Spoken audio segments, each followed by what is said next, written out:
Salve ragazzi, oggi parliamo di New Dada.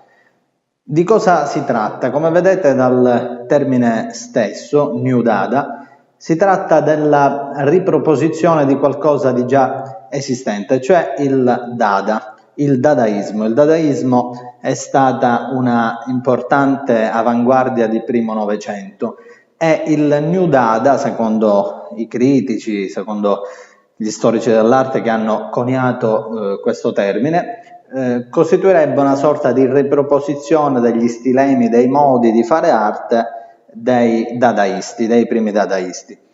Bisogna però precisare una cosa: in realtà poi, approfondendo l'argomento del New Dada, ci si accorge subito come in realtà questa riproposizione del dadaismo diventa qualcosa di completamente diverso rispetto alle pratiche dadaiste, finendo per configurarsi il New Dada come una neo-avanguardia, una tipica neo-avanguardia degli anni 60.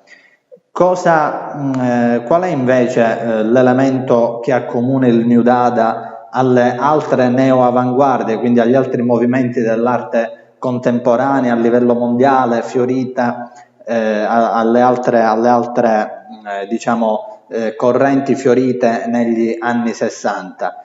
Il rapporto tra l'artista e l'oggetto, il rapporto tra l'uomo e l'oggetto.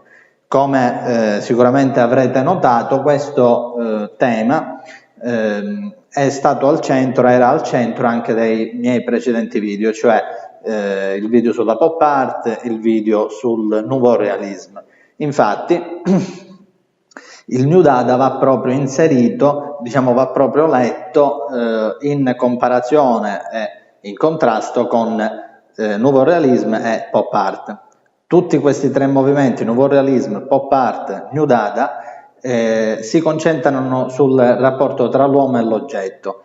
Fanno parte del New Dada artisti che hanno attraversato anche altri movimenti. Pensiamo al famoso Robert Rauschenberg. Poi ci sono artisti meno famosi ma molto interessanti. Mi viene in mente ad esempio Jim Dine, che colorava questi oggetti, quindi riproponeva il concetto del ready made in una maniera molto più colorata, creativa, potremmo anche dire ironica e interessante. Quindi qual è la differenza tra New Dada e le altre neo-avanguardie che ho citato precedentemente? Mentre il rapporto tra l'oggetto e l'uomo analizzato dalla pop art è un rapporto mediato, cioè mediato dalla rappresentazione dell'oggetto, pensiamo alle serigrafie di Andy Warhol, essendo quindi mediato dalla rappresentazione, in un certo senso il rapporto tra l'artista e l'oggetto nella pop art è più classico, più tradizionale, l'artista che rappresenta qualcosa. Nel caso invece del Nouveau Realisme, l'artista violenta l'oggetto, l'artista interviene con estrema energia e potremmo quasi dire che sevizia l'oggetto, quindi una visione quasi di contrasto tra l'uomo e gli oggetti della produzione di massa. Nel caso invece del New Dada abbiamo un rapporto molto più delicato, molto più poetico. Per gli artisti del New Dada l'oggetto non è qualcosa da distruggere, ma è un documento poetico, una vera e propria sinopia del passaggio del tempo.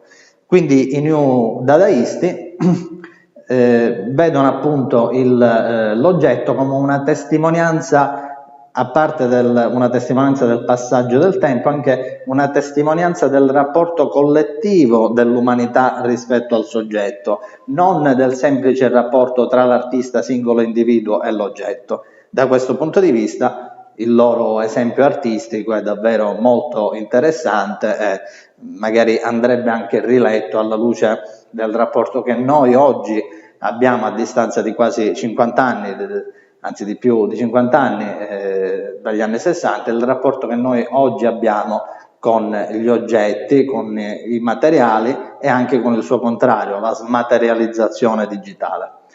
Dunque ragazzi, per oggi abbiamo concluso. Mi raccomando, seguitemi su YouTube, sulla mia pagina Facebook Giuseppe Alletto Italian Artist, e ricordate che chi ama l'arte ama una parte di se stesso.